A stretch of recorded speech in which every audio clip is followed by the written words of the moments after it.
wish somebody would do it for me, but well. It's good to have you with us. I'm trying to see if I can stream on YouTube today. Oh, okay. Wouldn't be bad to check that out. But it shows that you're live on YouTube, though. Yeah, that's because I'm streaming now. Yeah, because I'm streaming on YouTube now. Okay.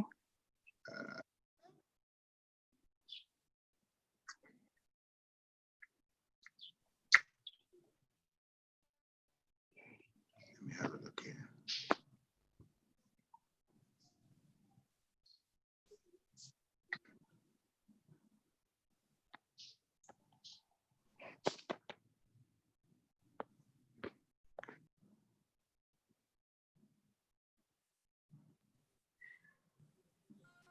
As the Prime Minister's father defends his decision to ignore official advice and saying that 200,000 people back on the law.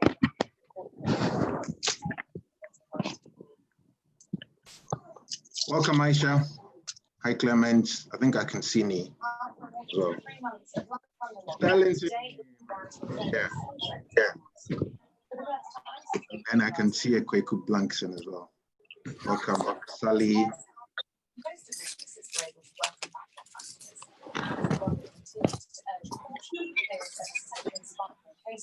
message was to enjoy the measures responsibly and to stick to social distancing.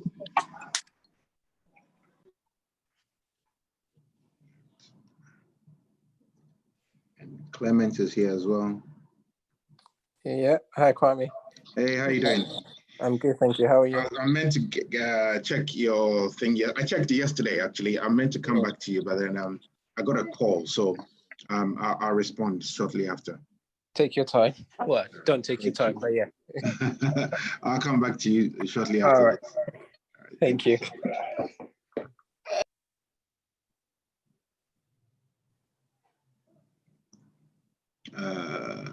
So we have, okay, so we have 10 people. Thank you so much for coming. I'm going to try and get, so Aisha is on. Some of that.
So I'm just waiting for just a couple of people, and then I'll do a recap, because this is the part one of your home in Ghana build or buy session. So in a few minutes, I'll do a quick recap of what we spoke about the last time, and then we can go straight into today's session.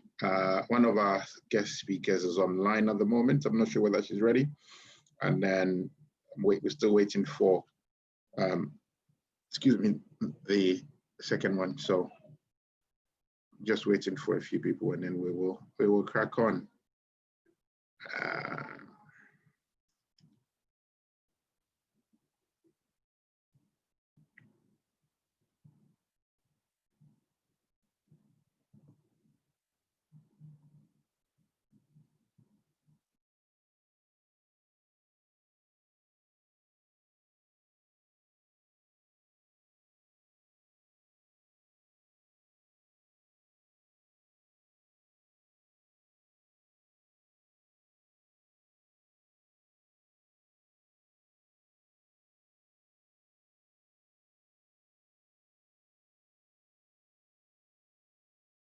Dolly, hold on.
Aisha, are you there?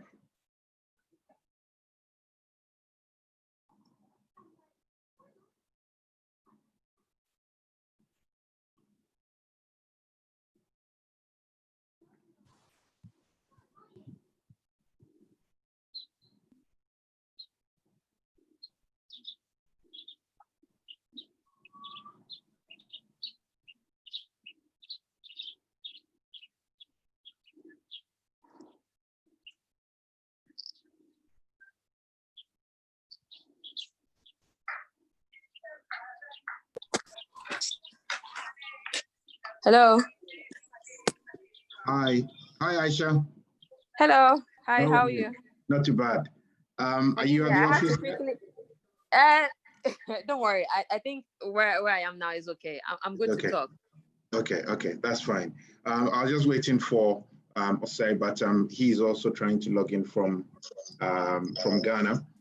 Okay. So it comes back to you. I tried to not keep people for too long. We have 11 people, so we can crack on. Thank you so much, guys, for joining. This is the second session that we have. The last session was on build or buy. So literally what we were doing was we discuss Sterlington, who owns a real estate company, and also Jeffrey from First National Bank spoke about the building or buying in Ghana. Sterlington spoke about building or buying. We spoke about when it comes to buying, you look at the location, the cost, the design of the property, quality of the work done, and more so, it's always good to get the professionals to help you purchase a property, they can help you do a search, or you can do it yourself, but whichever way, obviously you need to find someone who will be able to do that work for you. And we also spoke about financing. In terms of financing, are you going to self-finance or are you going to get a mortgage? Jeffrey also spoke about mortgages in terms of the rates and what type of mortgages that you can have in Ghana. We have, I think the standard rate was 12.5% for a US dollar mortgage, and then I think just about 26% or so for a city mortgage. It was quite insightful. So today I thought we didn't have enough time to discuss the building side of things, but also acquiring a land and also potentially building in a developed community. So managed to get someone from Apollonia Development to come on today and share with us what you're doing, what is available to people in terms of land and also in terms of property as well. So we have Aisha, who is a senior real estate advisor for the Apollonia development. I think a few people on our platform actually do know Aisha. So Aisha will basically have maybe just about 10 minutes or so just to talk about their development. And then if you have any questions, feel free to do ask her. All right. Aisha, over to you.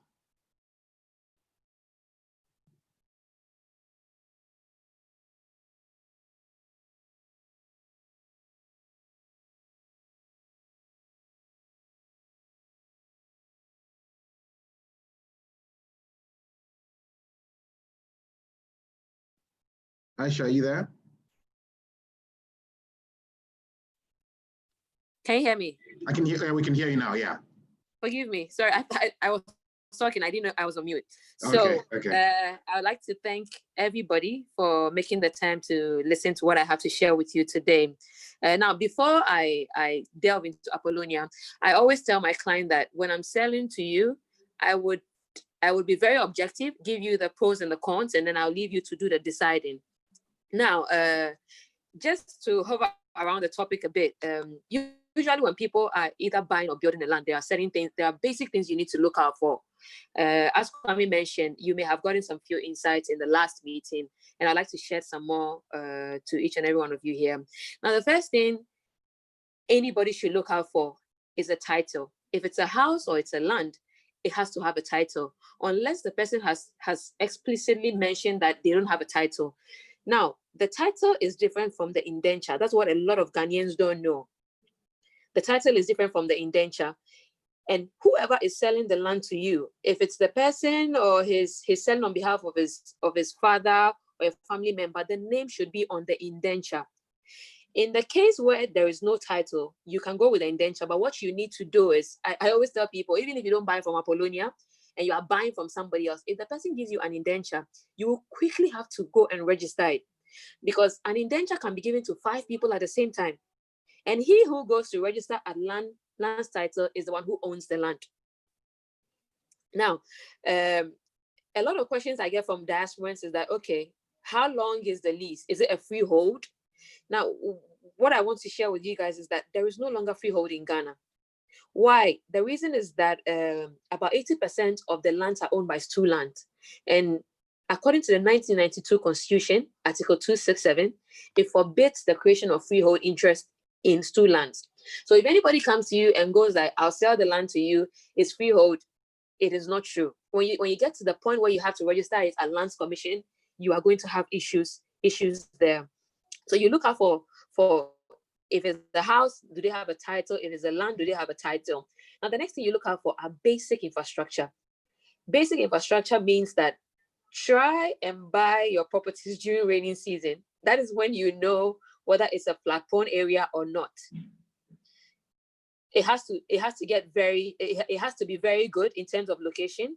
You have to have access to basic infrastructure. They sell lands to you, they tell you, okay, in 3 years or in 5 years, we'll bring light here, we'll do this here. After selling the land to you, he doesn't do any of it and he's gone. Then there has to be access to basic infrastructure. And this basic infrastructure includes water, electricity, and most importantly, security, especially for the diasporan. Security, yeah, especially for the diasporan. We all know about armed robbery issues here in Ghana. Once they know you're a diasporan, in their mind, you have a lot of money.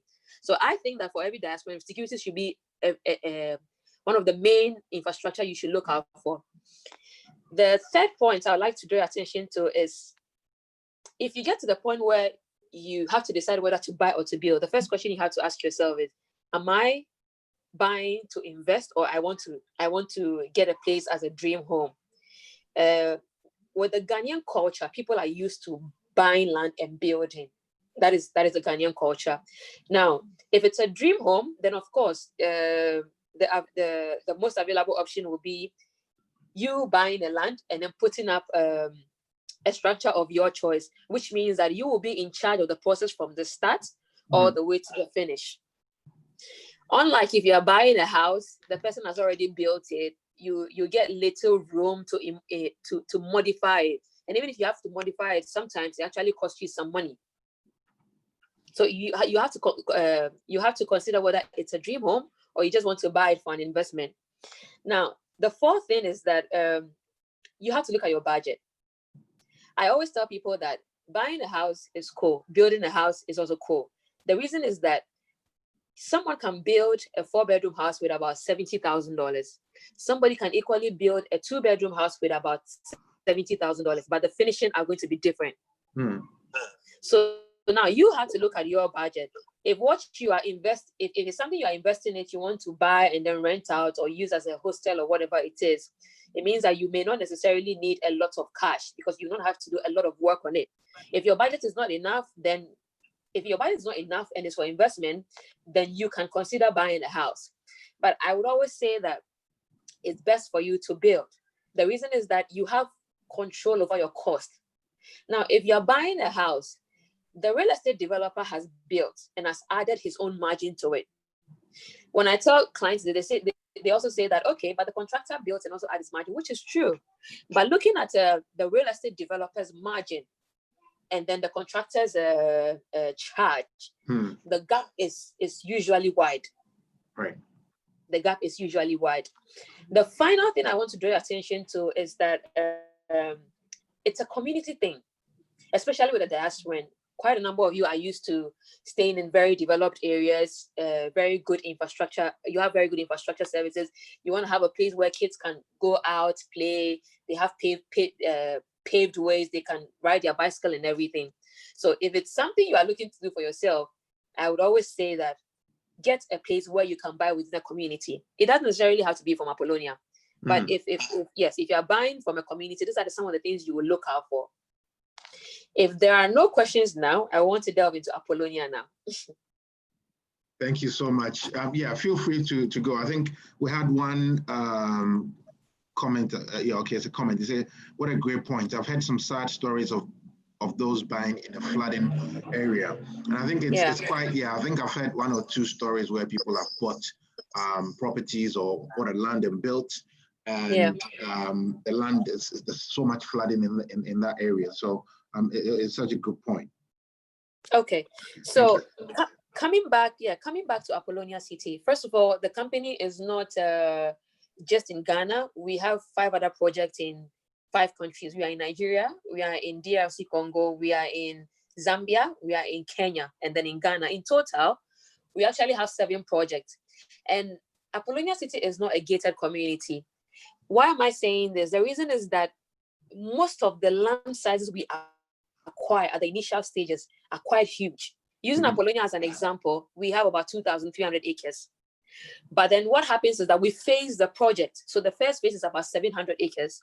We're about to move into the second phase by the end of this year. Now, in the other countries, they are not called Apollonia, but we are under the mother company, Rendeavor. So when you go to Kenya, you see Tatu City. When you go to Nigeria, you see Alaro City. One of our very oldest projects is Zambia, called Roma Park. That is fully developed. You have residential, commercial, and industrial running at the same time. Now, with the business model that we run, what we do is that we acquire the land, we get the title first. Aside from the title, we get other regulatory approvals, which includes an EPA permit. Once we get we get all these regulatory approvals, the next thing we do is we put in infrastructure before we sell. Because people in Ghana are used to people saying, I'm going to sell this land to you, I'll bring you water and electricity, but then they don't do that. So we decide to actually put basic infrastructure in there before anybody comes in to buy or before anybody comes in to build. Now, once we do that, we sell to either individuals or real estate developers. So using mathematics, I would say that Apollonia is quite huge. Any real estate developers can actually buy from us. So they can be like a subset of Apollonia. And one of the examples we have, one of the projects we have done, we did, I think about 3-4 years ago, is what we call the Oxford. So the Oxford is a partnership between Apollonia City and Imperial Homes. So it's a gated community in Apollonia City. Oh, okay. Yes. So Oxford is a gated community in Apollonia City where you can only buy a house. You can't buy a land in the Oxford. Right. Aside from the Oxford, we have about 3 other gated communities where we are selling fully serviced plots. You buy the land, we give you up to 5 years to build. and we give you up to 2 years to pay. Okay. Now, I saw a question under security. So just to delve in about infrastructure before I get off. Under security with Apollonia, we provide actually 3-tier security. So when you're coming to Apollonia right now, you get to the main entrance where you meet the security guys. Every gated community has got security at the entrance. And aside from that, we have what we call the man guard patrols. These are security guys who are constantly walking up and down in the community just to ensure that everybody is safe. So we actually provide a 3-tier security, and it comes at a cost. And electricity and water, on that part of town, people don't have water. But what we did as a company was to actually get water directly from Pong. I don't know if most of you know that place, but it's where Accra gets most of their water from. So we got it directly from Pong. It's mainly for the project. And then with electricity, because the project is not only for residential purposes, we actually have a place for commercial and industrial as well. Because it's for all 3 purposes, electricity is not just getting directly from ECG. So we actually have our own substation on site that supplies the electricity. What it means is that we do have excess power to even provide to people outside the development. So until the grid goes off, there won't be light off in Apollonia City. Yes. So we own the substation, but we are co-managing it with electricity. So aside from that, all the gated communities that we are selling, they actually come with other recreational facilities. So every gated community is entitled to a pool, a tennis court, and then a children's playground. And that is the same thing that we have replicated in all the other projects, especially in the Zambian project, and then in the Tatu, in the Kenyan project. I see. Yes. Basically, that should be it about Apollonia. If you need some more information, you can contact me back door. But if you have any questions, I'm open to answer them now. Brilliant. Thank you so much, Aisha. I think you spoke about the security question. I think someone is also, I think same person, Jackie, is asking, is there an annual service charge? Yes. Okay.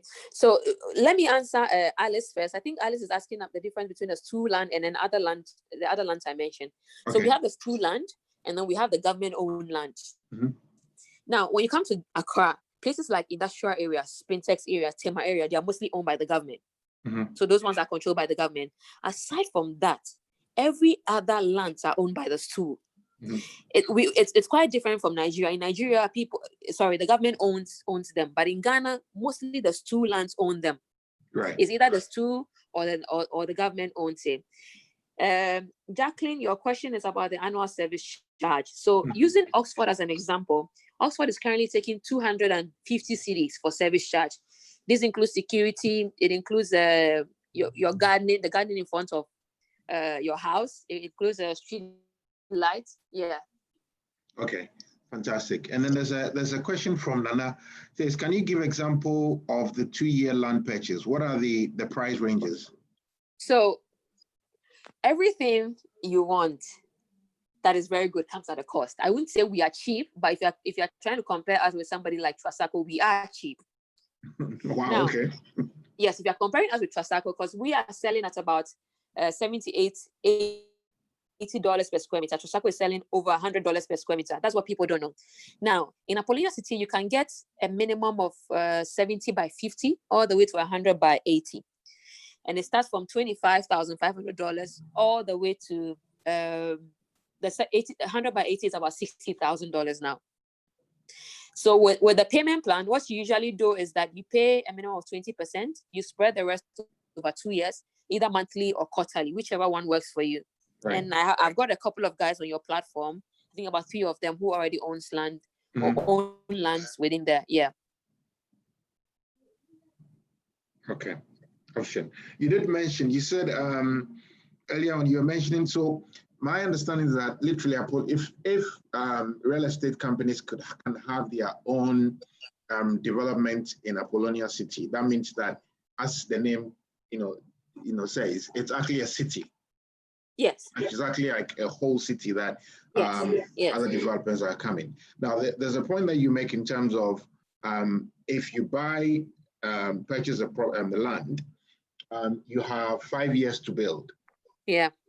Okay, so if you don't have, if within that 5 years you haven't been able to, are you saying that by the 5th year you should have your property up, or you should have started something? Good question. So the thing is that if you sell lands to people, you also don't want them to hold it as a land bank. Okay. Because I'm sure, Kwame, you don't want to build your house and in about 5-7 years your next door neighbor has not come to build his house, so the place is gone. So what we do is that we actually try to get people to at least start something in 5 years. Right. So right after doing your payment, you have 3 years to put up something. If it's a wall, you can do, and then a 1-bedroom within, or a place for a security man or whatever. There has to be activity there. Okay. Now, in the case where, for example, it's getting to 5 years, you have an issue, you cannot do anything, you have to let us know. If you don't let us know, and we are in the 5th year, what we'll do is we'll move you into another gated community, and that could be in phase 2 of the project. Okay. Yeah. Okay. So let's say you've purchased land in, you've purchased a piece of land in phase 1, but due to financial constraints, you haven't been able to complete your property. That means by the 5th year, it means that you now be moved to phase 2, for instance. Yes. Okay. So now, what you need to know, sorry for getting it. What you need to know is that even in phase 1, we have 4 gated communities. Right. So if, for example, you are in gated community 1, and in 5 years you've not built, we'll have to move you to gated community 3, if that is where we are selling at that particular time. I see. But all could be in phase 1. I see. So in an instance, let's say you've done your initial foundation, but you've done your foundation in the 1st year or 2nd year, but you haven't been able to get the funds to do anything else. So are you saying that in the 5th year, you could lose your foundation and move to another phase? No, that we won't do anything. Okay. Yeah. So if you started something on there, then that's it. Nothing can be done, yes. But if you've not started anything on it, we'll have to move you into another gated community. I see. Okay.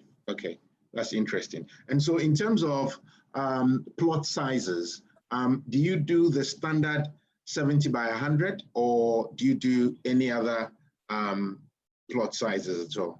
So when we started selling about 5 years ago, the standard plot was a minimum of 100 by 70 all the way to 100 by 120.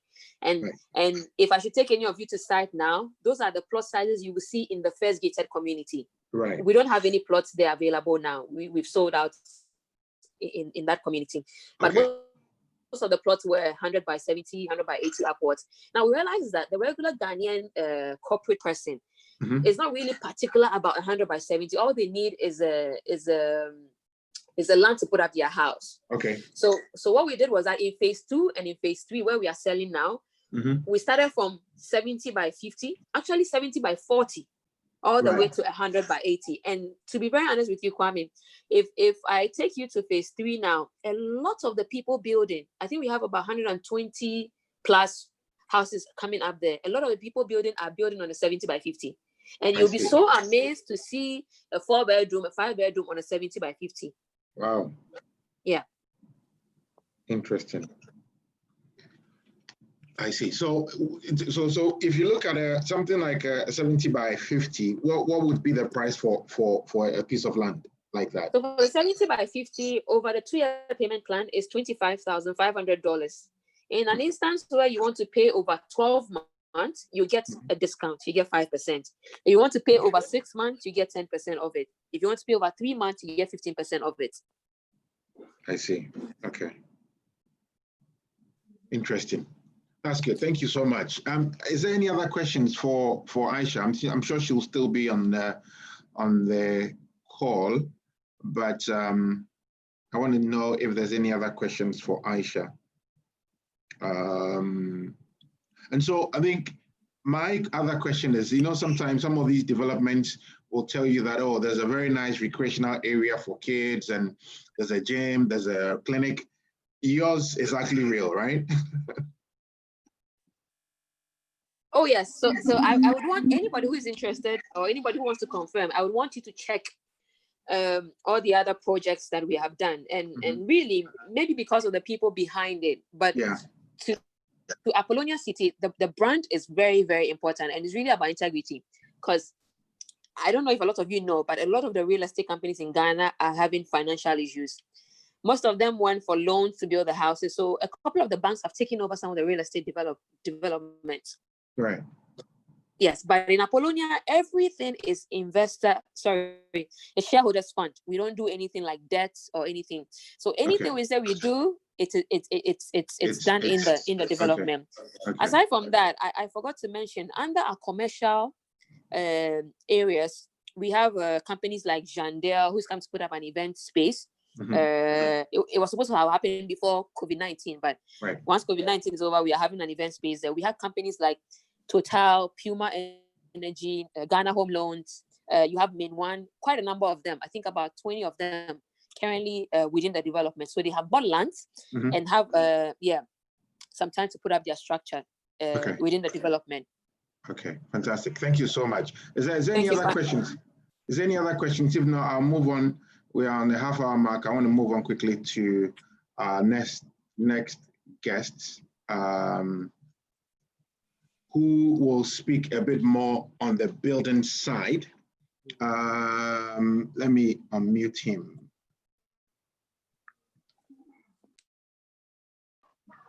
Mr. Aminiampong. Yes, boss.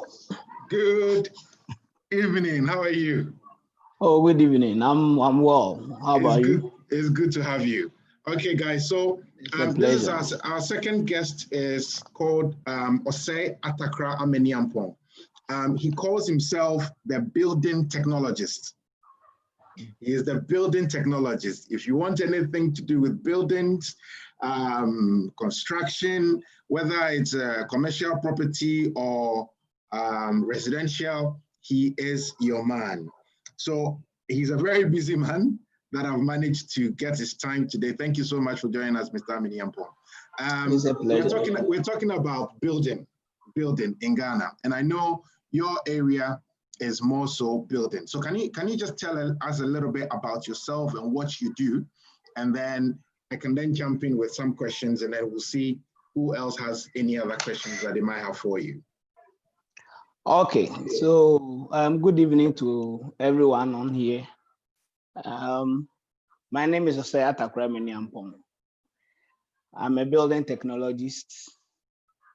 I have a BSc in construction. All my degrees are in construction. I've been doing construction for like 12 years now. I've worked in 2 top Ghanaian companies in Ghana. The current one I'm working with is Crane Construction. We have done enterprise, head office. I actually started the IMENSAs. Those of you who have had the opportunities to visit the country and have taken the Aburi road, getting to the toll booth, we have this estate going on your left-hand side. Okay, so I started that project. I moved on to another project. I've done so many projects within the 12 years we are talking about. I'm a chartered engineer. I'm a chartered quantity surveyor. So I call myself building technologist. So everything I build in, I do roads too, but I prefer the building bit of construction. I see. Yes. Thank you so much, Osei. I'll call you Osei. But I think from my perspective, in terms of building, I mean, many of us that are abroad always want to build, right? The problem is that so often you might have a situation where you have to send money to your brother or your friend or your uncle, and then when they start the project for you, by the time they realize maybe one Sunday evening you are minding your own business at home, and then somebody will call you and tell you, oh, the cement that we need, we need maybe 5 more cement bags, or maybe the sand, a trip of sand, we need about 3 more trip of sand, and the price have increased. From your perspective, what do you do different that I think would help people like us that are abroad? Okay, so I started something with a friend, who wanted to build for the mom. He is actually in UK now. He was my roommate throughout from secondary school to university.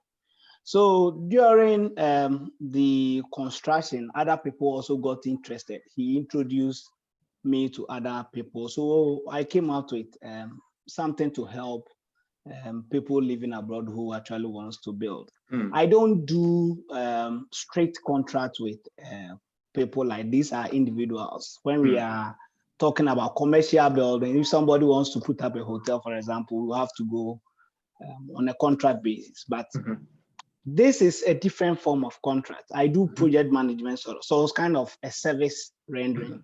So currently I'm doing 5 projects for 5 different people. They are all accommodation.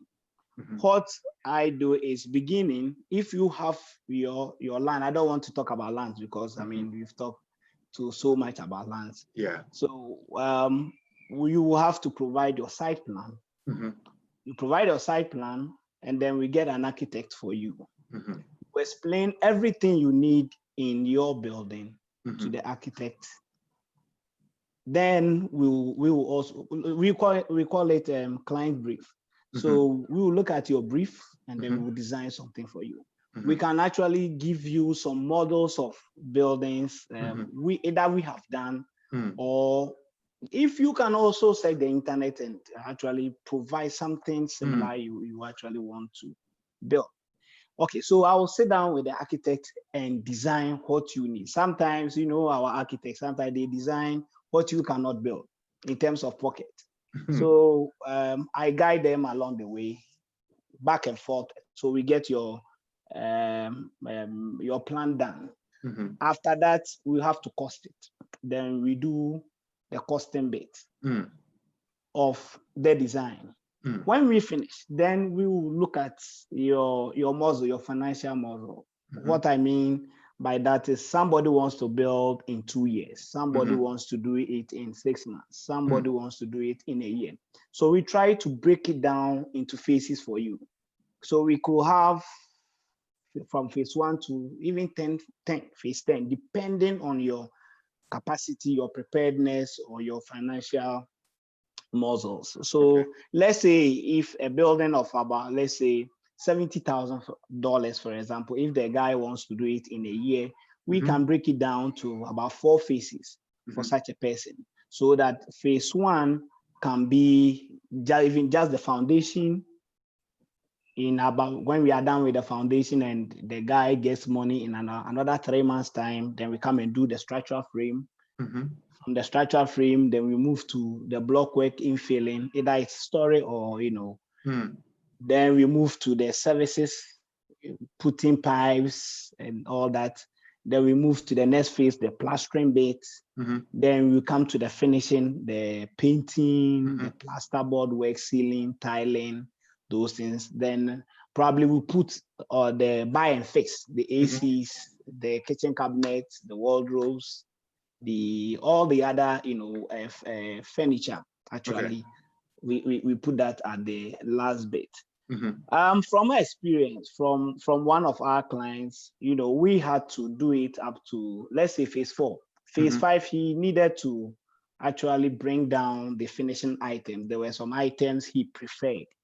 So I actually extracted some of the materials for him, the quantity he needed to buy, the descriptions he needed to present to them. Then, so he purchased them and shipped them down.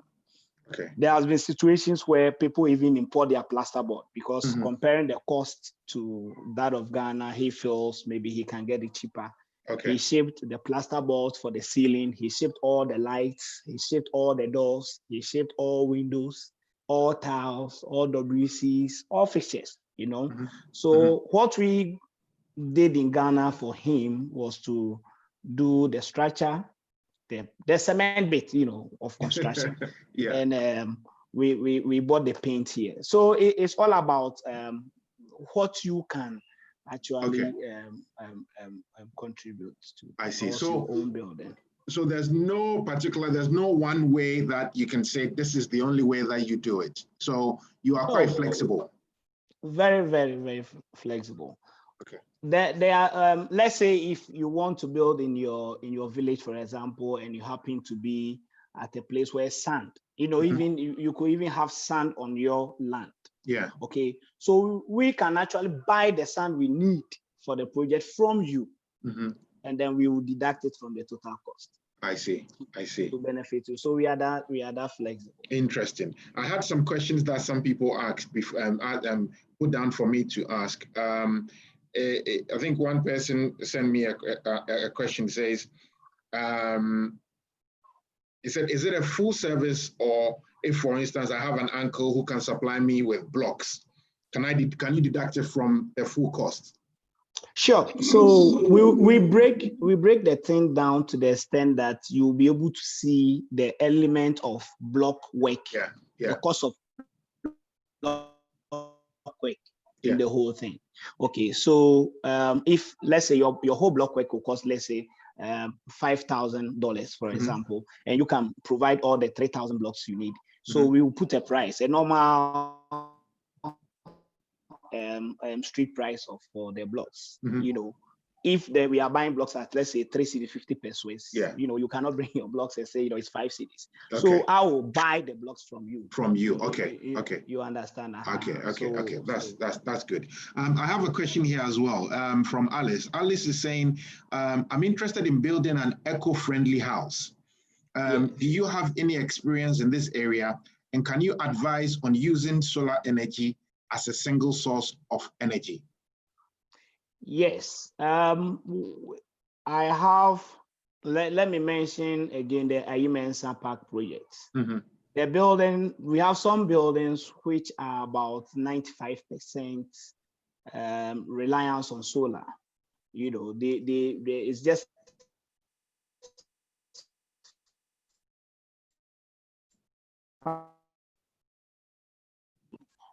it's provide actually. So we can actually have, I mean, what you want is what we provide. I don't know how best to actually digress on this. I think I have a little bit of based on my own research. I think to go for a single source of energy, using solar as a single source of energy, in the long term can be quite very, very expensive, because I did some research and looked at providing solar energy to a 4-bedroom or a 5-bedroom house in Ghana. I think the lowest cost was coming up around about $40,000 US. And the most of the cost is in the battery, because you need to get a battery that will store the energy over the course of the day, that will store in the evening. So that's where a lot of the cost is. But Alice, I might have some information that I can give that to you. But again, I know Osei has a lot of experience in that, and based on what you want, he can work with you. All right. Nana also has Alice. Did you want to ask a follow-on question? If I can just add on to the solar bit.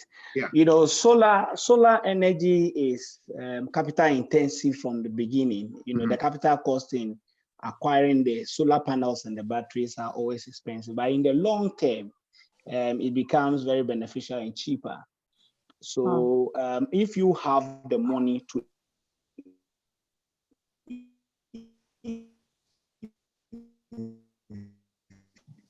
be very beneficial and cheaper. If after the lifespan of the batteries, you have to replace all the batteries at once, and you are doing 100% reliance on solar, then you should actually know the cost involved in replacing those batteries. It's quite high, but in the long term, comparing with our national grid, is cheaper. Sustainable. Yes. Thank you. Thank you so much, Osei. There's a question from Nana. Nana is saying, the architect cost, do you have an estimate of this cost, or is it part of the package you provide?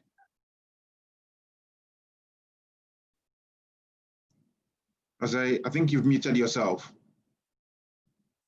There is a cost. Is it okay now? Yes, I can hear. Yes. Okay. There is a cost to that. So I call that one a pre-construction stage, preparatory.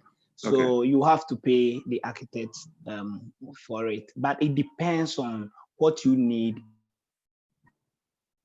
in your building. The more complex you want the building, the more infrastructure you want, the higher the cost. But I can assure you that it's manageable. Sometimes I push them to accept very low price. I can give an example where the initial cost for a client drawing was about 18,000, but I was able to bring it down to about 7,000, Oh, okay. So if you are dealing with individuals, you cannot actually charge. So when you brought it from 18,000 Ghana cedis to 7,000. Wow. Exactly. Okay. I think the person is even online here. Oh, okay. I see. Interesting. I see. This meeting. Yeah, interesting. Okay. That's fine. So Nee is also asking, what's your experience using the decking model, which is the reinforced beams for story building as opposed to the traditional concrete pouring method? Okay. Now Ghana we call it Trasaco because they are the very ones who started it. Okay. So people buy the beams from them and buy the blocks from outside. We call it fast floor, very fast. Okay. I am in a situation where I can actually manufacture my own beams, manufacture my own blocks, and do it. One, it saves me time, saves me costs, and I can actually bet on the quality. When you buy it from the streets, you can't actually, unless you send it to the lab to test. So I have a lot of experience. I've done about 3 structures using my own fast floor elements. Thank you. Yes. Thank you so much, Jose. There's a question that I had. It says, if, for example, I contract you to build for me, and the house is going to cost me £70,000. What does that include? What is the finished product? What do I get from you? If I give you my £70,000, what do I get from you in terms of a house? Is it completed with ACs, bathrooms, WCs, or what does it include? What does a finished product include? Okay. So it's all part of the initial preparatory stage. You understand? It's about what you want, the size.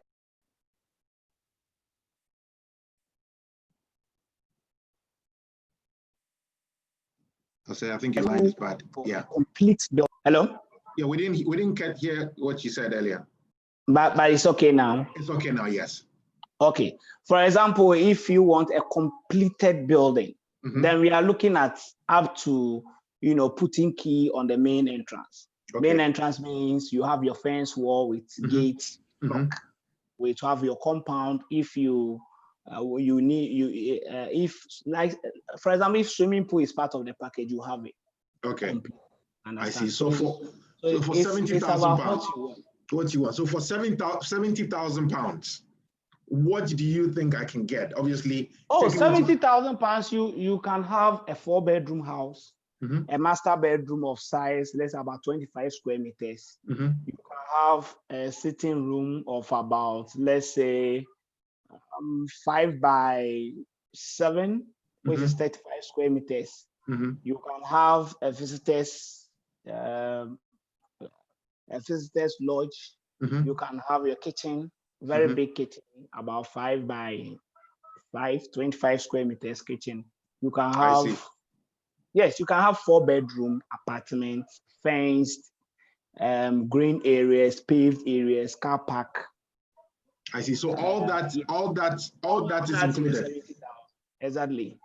I see. Interesting. Okay. There has been situations where somebody took me to this estate, selling estates. We looked at a building and he asked me how much, it's going to cost him to actually construct. And we realized that we were about 40% or 45% of what the estates were selling Yes. So Oh, if the wow. estates they were selling around $150,000, we could actually do it for about 65,000.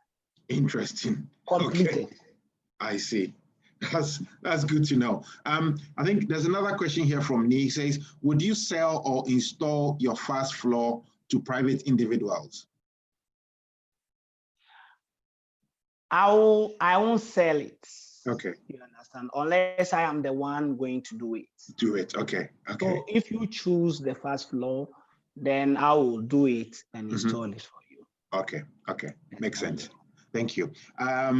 iPhone, there's someone asking another question here. He says, people are very interested in building here because there is more flexibility in design. However, one problem here is many do not understand the process too well to supervise and follow along with the process. This is generally an issue with trusting a contractor to do a quality job at the right cost. How do you address this? And that's from Jillian. Okay, trust issues, no problem. So we can actually have an arrangement with either an insurance company or a bank, such that when you front your money to me to start construction, I can secure a bond for you on that money. So that if anything happens to the money, you don't get the product, you can rely on the bond, go to the bank and collect your money from the bank. And I'm talking about Barclays Bank, which is now ABSA. I'm talking about Standard Bank, a South African bank. We call it Stanbic. Yes, so I can get an insurance from Enterprise Group for you to secure your money. Okay. Monitoring, you would get to have, of course, you can even get a GPS address of the location. You can zoom and look at what is happening. Now we have a lot. So we can't hear you. Can you hear us? I think your thing is actually. Hello? Yeah, we can hear you now. Yeah. Okay. So I can get you insurance. I can get you a bond to secure your finances. You get daily progress photographs. You get videos every day. You can also let anybody you trust to also come and visit the site anytime they want to actually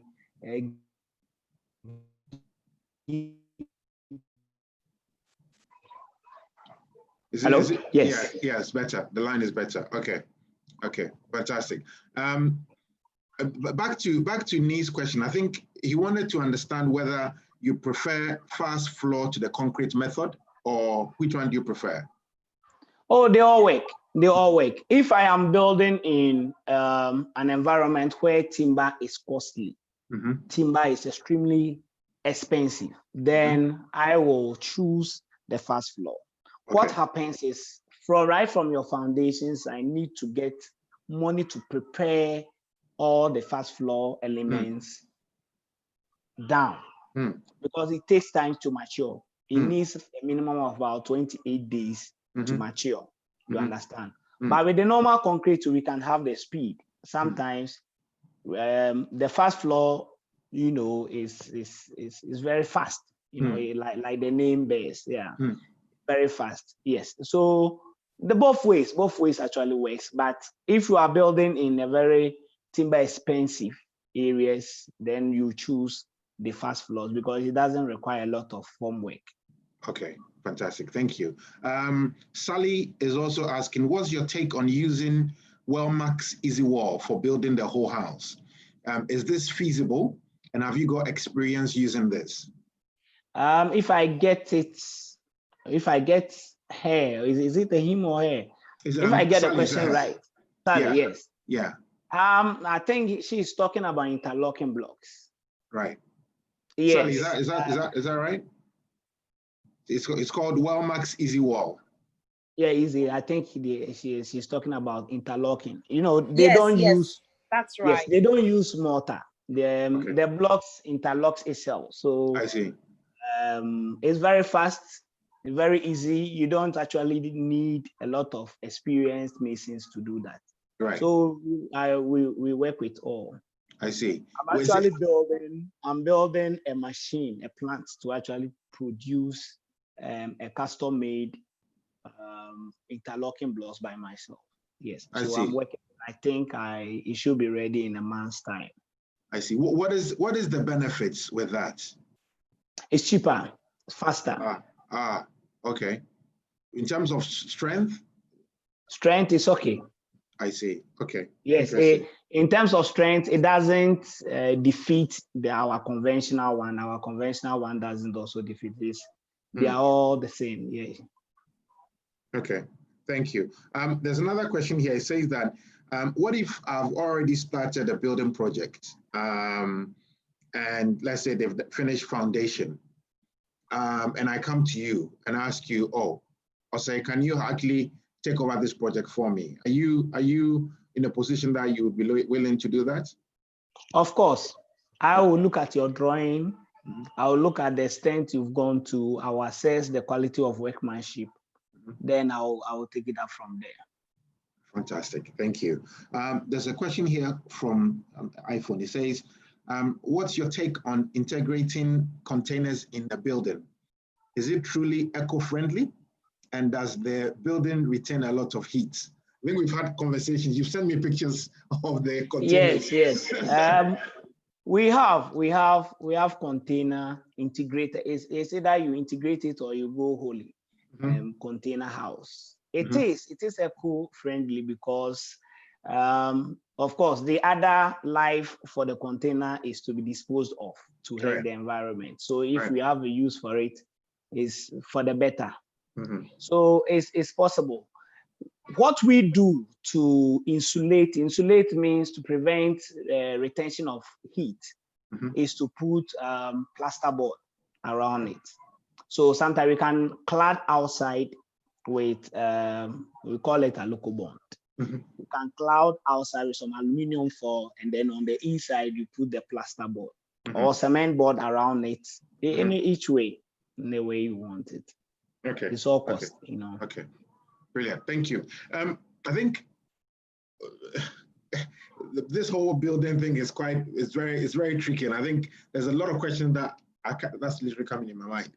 But I'm just thinking from a perspective of someone who decides, okay, they have a piece of land, they want to build, they have the budget, they don't have £70,000, but they would like maybe a 4-bedroom house with a swimming pool, as you're saying. But they don't have the £70,000 sitting there. How can they actually start that project? I mean, okay, so this whole business of doing project management for guys like yourself is, you know,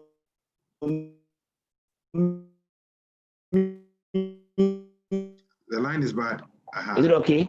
It's okay. Is it okay now? Yes, it's okay. Okay, so what I do is to meet people's budget. That is the more reason why we face the project. So we divide the whole project, the lifespan of the project, into phases. So if your money or your initial budget can satisfy phase 1, we go for phase 1. If it means dividing phase 1 into 2, we can do that. Okay. Exactly. Okay. So that is why I said from the beginning that we look at what you can offer. You understand? And then we use it to plan and do a cash flow for you. Yes. So if you can have money every quarter, we can do a phase per quarter for you. Per quarter. Okay. I see. And I think just so that people understand that what you are talking about is actually reality. I think I want to share my own experience.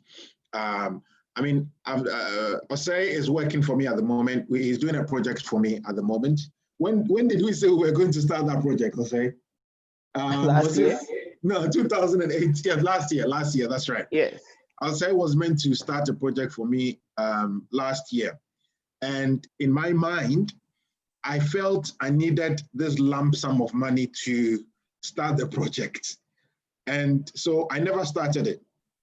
And then out of the blue this year, I think Osei, we started talking about it, and he said, look, anything you have, just bring it, let's start this thing. Because you have to, either way, you either started now with something or you don't start at all. And that's what he said to me. So I found some little monies and then I sent it to him. I said, I'll say, okay, you take it and start something for me. And when was it? I think that was on the 2nd of June. Yes. That I sent it to you. And then we transferred the money. And then on the 4th of June, you were on site clearing the land. Yes. And I mean, I think sometimes when you start some of these things, you can't, I mean, I don't even know what to say, where by the time you realize where you actually find money from, you'll be amazed. Some of the places where you actually manage to raise money and some of the savings that you may have that you now will be able to tap in. And so Osei decided to come up with, because initially he did a bill of quantities, which then gave me the breakdown of how much the project is going to cost. And I mean, as he said, I think Osei will tell you, I think almost every day we chat. Almost every day we have conversations. If I don't understand something, I'll message him. I said, Maza, what's this? And then he'll explain it to me. Sometimes either he'll text it or whether he'll send a voice note or send me a video to explain what he's doing. So I think you gave me a bill of quantities which had about 10 elements. And then the elements are broken down in such a way that you can actually understand what work is being done at every stage. I mean, even as little as uprooting the grass, it's in the elements. So you can actually understand what is being done. And Osei broke it down into 4 phases for me. So we have 13 different stages, which is the preliminaries, the day works, the substructure, the concrete works, the block work, the joinery, plastering and other wall, floor and ceiling finishing, painting and decoration, electrical installation, air conditioning installation, mechanical plumbing installation, and external works. So he's actually broken it down. This is my sheet that he's actually broken it down, giving me a breakdown of what the cost is for each section. And the section are also then arranged into different phases. So as an example, for phase 1, for myself, it has the substructure and the concrete works, and then some elements of electrical installation, air conditioning installation, as well as the mechanical installation as well. And then with that's in phase 1. And then phase 2 has the block work and joinery and metal work. So I think as an experience, this has worked. I mean, I've always wanted to build, and I've been trying to build a house for the last 6 years, and I've never been able to, because when you actually ask your family members, or can you find out about cement? Oh, cement prices has gone up, so you may have to wait till it reduces. And for 6 years, never been able to do it. And so one of the reasons why I invited Osei to come here was to share his method of actually building for us, because I think for me, that I'm here and I don't know when I'm actually going to be able to go to Ghana, it works for me because he's more or less project managing the project for me. Every day we talk, every day he sends me pictures. And so I think I'm always on his back as well.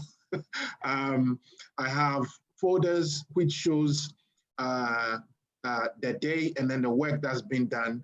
The day before, he will then also tell me what work will be done the next day. Today, as an example, unforeseen circumstances. Yesterday, he had a set plan of things that he was going to do today. But because of rain, it's been raining heavily in Ghana, he hasn't been able to do anything today. And first thing in the morning, he made mention of it that they haven't been able to go on site, but he's waiting. If things change, then he'll gather the boys and go up there. And I think it gives me that peace of mind as an example. And I think I don't like sharing my own stuff, but I think I want to share it so that for those that are looking to build, I just want to encourage you that it is possible, it is doable. You just need to find the right people and the right person.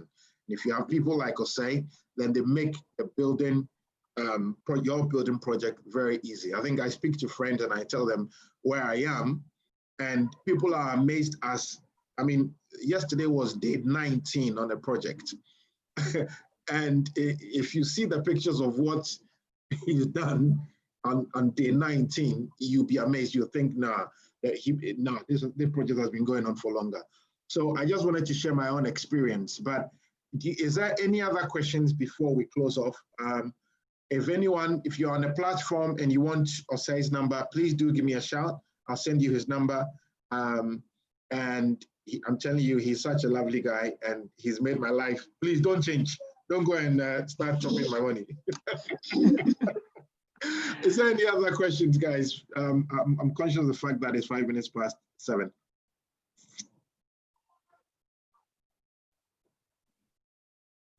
Any more questions? I had one question here. Someone wanted to know that in terms of service-wise, where does it end? So I come to you, you build, I want you to build my property for me. Where does it end? Is it when you've just given me my keys and then off you go? I don't know, you go your way, or where does it end? Oh, it ends when I hand over the completed project to you. Yeah. Or you nominate somebody to come for the keys to the facility when it's completed. Yeah.